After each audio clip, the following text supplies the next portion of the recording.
కింద 502 కోట్లు విడుదల చేశారు. మిగిలిన పథకాలకు కూడా నిధులు విడుదల కానున్నాయి. 2-3 రోజుల్లో నిధుల విడుదలను పూర్తి చేయనుంది ప్రభుత్వం. టీడీపీ ఫిర్యాదుతో పోలింగ్కు ముందు నిధుల విడుదలను నిలిపేసింది ఈసీ. పోలింగ్ సమయం వచ్చేంత వరకు అనుమతిపై ఎటూ తేల్చలేదు. ఎన్నికల సంఘం తీరుపై హైకోర్టు తీవ్ర స్థాయిలో ఆగ్రహం వ్యక్తం చేసిన విషయం కూడా తెలిసిందే. సమయం ముగియటంతో పోలింగ్కు ముందు నిధులు విడుదల కాలేదు. పోలింగ్ ముగియటంతో నిధుల విడుదల ప్రక్రియ ప్రారంభమైంది.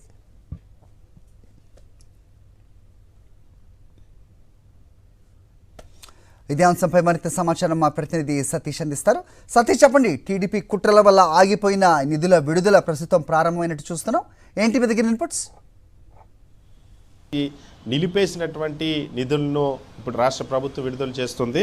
ముఖ్యంగా డీబీటీ పథకాలకు సంబంధించి వైఎస్ఆర్ ఆసరా పథకానికి సంబంధించి 1480 కోట్ల రూపాయలు ఏవైతే డ్వాక్రా మహిళలకు సంబంధించి వైఎస్ఆర్ ఆసరా కింద చివరి విడత ఆసరా నిధుల్లో ఉన్నటువంటి పెండింగ్ బకాయిలు దాదాపుగా ఏవైతే ఉన్నాయో ఆ బకాయిలన్నింటినీ కూడా క్లియర్ చేసింది. 1480 కోట్ల రూపాయలను నిన్న విడుదల చేశారు. అదేవిధంగా పూర్తి ఫీజు రియంబర్స్మెంట్ జగనన్న విద్యా దీవెన పథకం కింద 502 కోట్ల రూపాయలు ఆంధ్రప్రదేశ్ రాష్ట్రంలో ఉన్నటువంటి విద్యార్థులందరికీ ఉపయోగపడేటువంటి ఫీజు రియంబర్స్మెంట్ నిధుల్ని 502 కోట్ల రూపాయలు కూడా విడుదల చేసింది. వాస్తవానికి ఇవి ఎన్నికలకు ముందే విడుదల కావాల్సినటువంటి నిధులు సమకూర్చినటువంటి సందర్భంలో ఎన్నికల కమిషన్ అడ్డుకుంది వీటిని. వైఎస్ఆర్ కాంగ్రెస్ పార్టీకి వ్యతిరేకంగా ఎవరైతే Telugu Desam party, Bharatiya Janata party EC పైన ఒత్తిడి తీసుకొచ్చి ఫిర్యాదులు చేసి అడ్డుకున్నట్టు ఆఖరికి హైకోర్టు ఈ నిధులు విడుదల చేయమని ఆదేశించినప్పటికీ కూడా హైకోర్టు ఇచ్చినటువంటి ఆదేశాలను కూడా ఎన్నికల కమిషన్ అమలు చేయలేదు.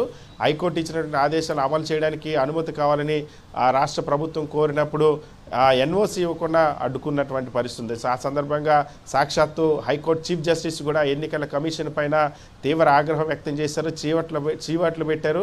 ఎన్నికల కమిషన్ ఏమైనా హైకోర్టు కంటే ఎక్కువ అనుకుంటుందా? అసలు ఎందుకు ఎన్నికలను గతంలో తెలంగాణ రాష్ట్రంలో కూడా అనుమతి ఇచ్చి 2019 ఎన్నికల్లో కూడా అనుమతి ఇచ్చి ఇప్పుడు మాత్రం ప్రత్యేకంగా ఎటువంటి నిబంధనలు మార్పు తీసుకొచ్చారు, ఎటువంటి నిబంధనలు మీకు అడ్డంగా ఉన్నాయంటూ ఆగ్రహం వ్యక్తం చేసింది.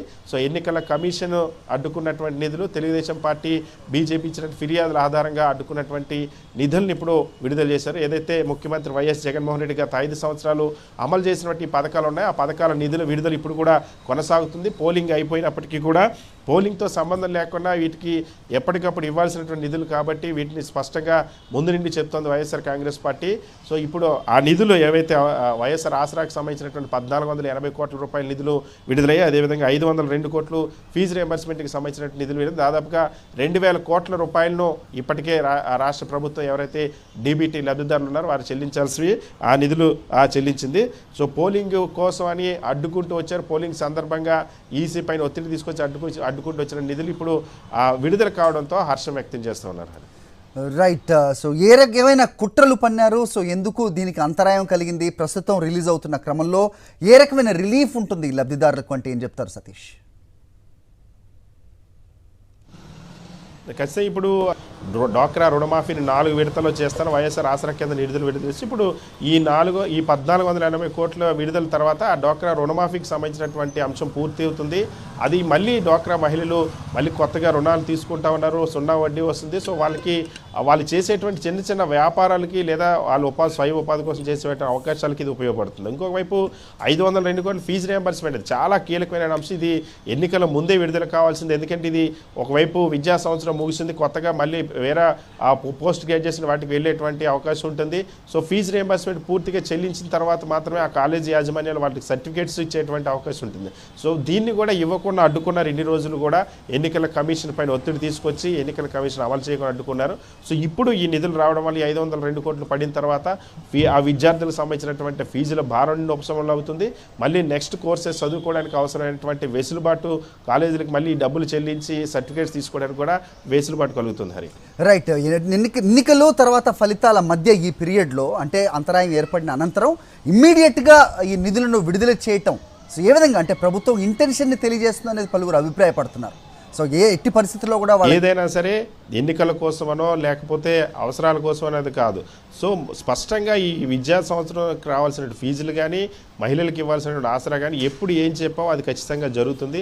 ఎన్నికల ముందే చాలా స్పష్టంగా చెప్పారు ఆ ముఖ్యమంత్రి వైఎస్ జగన్మోహన్ రెడ్డి, ఎన్నికల కమిషన్ ఖచ్చితంగా వీటిని ఇవ్వాల్సిందే, ఇవ్వకపోయినా సరే నేను వచ్చాక సరే ఖచ్చితంగా వీటిని మళ్ళీ ఇస్తానన్న అంశాన్ని చెప్పారు. ఇప్పుడు ఆ నిధులే చెల్లింపులు జరుగుతూ ఉన్నాయి. సో ముఖ్యమంత్రి వైఎస్ జగన్మోహన్ రెడ్డి మాట ఇస్తే ఖచ్చితంగా అది అమలు చేస్తారని ఒక విశ్వసనీయత ఏదైతే ఉందో, ఒక హామీ ఇస్తే అమలు చేసే విశ్వసనీయత ఏదైతే ఉందో ఆ విశ్వసనీయత మరొకసారి రుజువు అయిందని చెప్పవచ్చు. ఎందుకంటే ఎన్నికలు జరిగినా, ఎన్నికలు జరగకపోయినా, ఎన్నికల ముందైనా, ఎన్నికల తర్వాతైనా ఒక్కసారి జగన్మోహన్ రెడ్డి ఒక స్కీము ఇస్తానని చెప్పిన తర్వాత ఖచ్చితంగా అది అమలవుతుందన్న ఒక విశ్వసనీయత, ఒక బ్రాండ్ ఉంది.